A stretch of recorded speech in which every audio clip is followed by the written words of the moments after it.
ప్రయోగాలతో record సృష్టించిన ఇస్రో మరోసారి సత్తా చాటేందుకు సిద్ధమవుతోంది. చరిత్రలో తొలిసారిగా పూర్తి స్వదేశీ పరిజ్ఞానంతో స్పేస్ షటిల్ను తయారు చేస్తోంది. ఇప్పటివరకు అమెరికా, రష్యా లాంటి అగ్రదేశాలు మాత్రమే ప్రయోగించిన స్పేస్ షటిల్ను భారత్ కూడా ప్రయోగించి అగ్రదేశాల సరసన నిలిచేందుకు రెడీ అవుతోంది.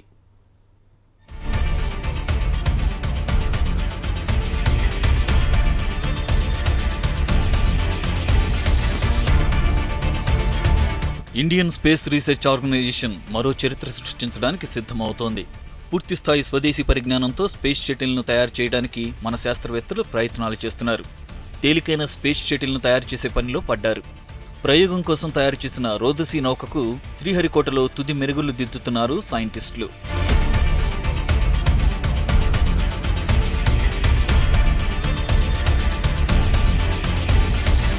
తక్కువ ఖర్చుతో ఉపగ్రహాలను తయారు చేయాలని చూస్తున్న భారత్కు మరో ఐడియా వచ్చింది. ఇప్పటివరకు వాడిన ర్యాకెట్ను రీసైకిల్ చేయడం లేదా తిరిగి ఉపయోగించడం వల్ల 10 రెట్లు ఆదాయం తగ్గుతుందని శాస్త్రవేత్తలు భావిస్తున్నారు. ఈ ప్రయోగం సక్సెస్ అయితే కేజీకి $2000 మాత్రమే ఖర్చవుతుందని అంచనా వేస్తున్నారు నిపుణులు.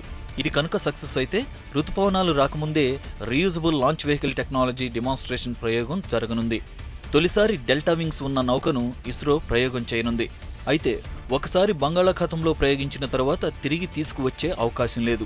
ప్రయోగం తర్వాత స్పేస్ షటిల్ చిన్న చిన్న ముక్కలుగా విడిపోనుంది. బంగాళాఖాతంలోని వర్చువల్ రన్వేపై శబ్ద వేగానికి 5 రెట్ల వేగంతో ఎలా కిందకు దిగుతుందో చూడటమే ఈ ప్రయోగ లక్ష్యం.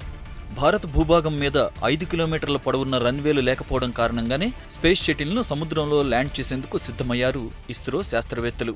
ఈ ప్రయోగం పూర్తి స్థాయికి చేరుకోవడానికి 10 నుంచి 15 సంవత్సరాల సమయం పడుతుందన్నారు శాస్త్రవేత్తలు.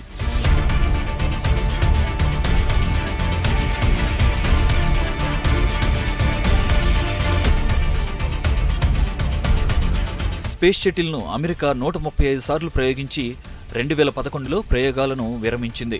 1989లో రష్యా ఒక స్పేస్ షటిల్ను మాత్రమే అంతరిక్షంలోకి పంపించింది. అభివృద్ధి చెందిన ఫ్రాన్స్, జపాన్ వంటి దేశాలు ప్రయోగాలు చేసినా అవి సక్సెస్ కాలేకపోయాయి. మనకు నిత్యం పోటీ ఇస్తోన్న చైనా ఇప్పటి వరకు ఒక్క ప్రయోగం కూడా చేయలేకపోయింది. ఇటువంటి సాంకేతికతను అభివృద్ధి చేయాలన్న ఆలోచన మన దేశానికి 15 ఏళ్ల క్రితమే వచ్చింది.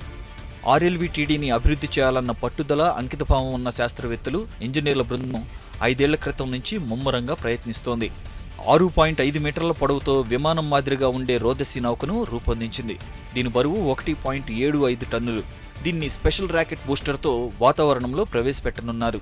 ఈ రీసైకిల్ ప్రయోగం విజయవంతమైతే భారత అంతరిక్ష పరిశోధన ఖర్చులు అమాంతం తగ్గే అవకాశం ఉందని సాంకేతిక నిపుణులు ఆశాభావం వ్యక్తం చేస్తున్నారు. తమిళనాడు